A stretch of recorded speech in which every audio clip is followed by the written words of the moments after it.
Something else that we use the time zones for is to automatically control the time that a door locks and unlocks. To do this, we have to actually assign a time zone to the locking device.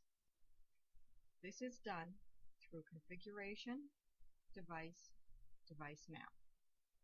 We'll expand the communication server and the communication loop until we get to our panel.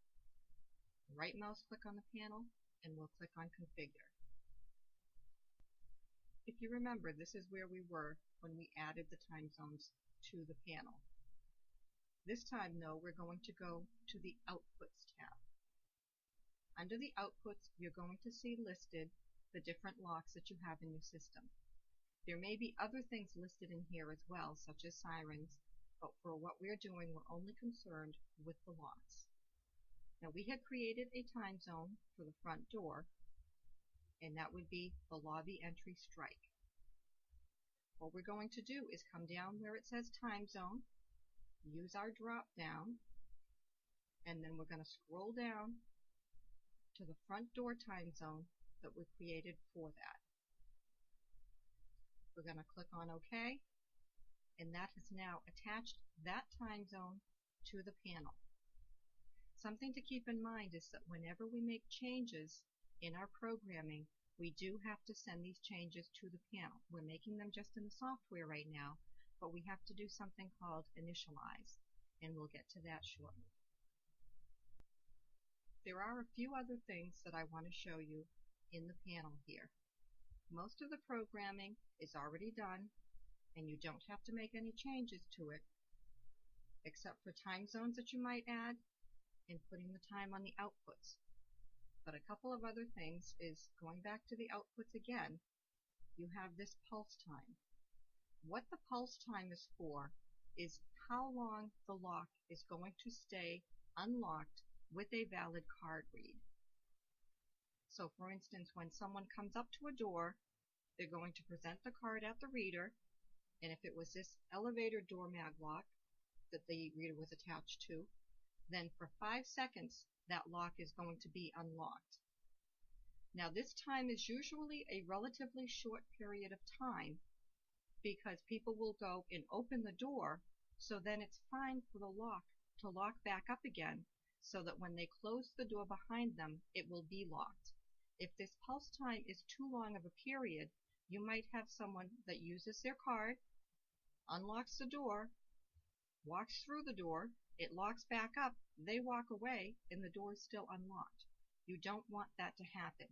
This is why the pulse time is a relatively short period of time. On that same door, if we look at the inputs, you'll see that there's a contact that's on that door. The purpose of the contact is to be able to tell the system when the door is being held open. So again, going back to our example, somebody swipes their card at the door, the mag lock unlocks, and then this contact is going to register when they pull that door open.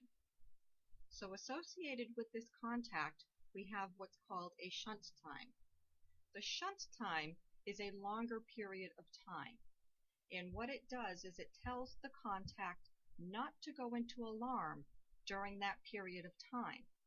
This is what allows the person the amount of time that they need after opening the door to actually get through the door and close it behind them. Because the time on your output, on your lock, is a short period of time, the door is going to lock up again behind them as soon as they close it, so that having a longer shunt time isn't going to compromise your system. But it does allow for people to be able to get through the door, and if they have packages or perhaps they're holding the door for somebody behind them, it allows them that time to go through without tripping an alarm in the system. If you have sirens attached to your system as well, then after that 30-second shunt time, if the door has not closed, that siren will sound. The inputs and outputs in your system are going to be pre-programmed by the technician who installs your system. Before making any changes to anything other than assigning a time zone or putting time zones in the panel, then I would highly recommend that you contact a service technician and discuss with him what it is that you are looking to do, because everything is connected to other pieces within the system, and any change that you make could affect something else that you don't realize.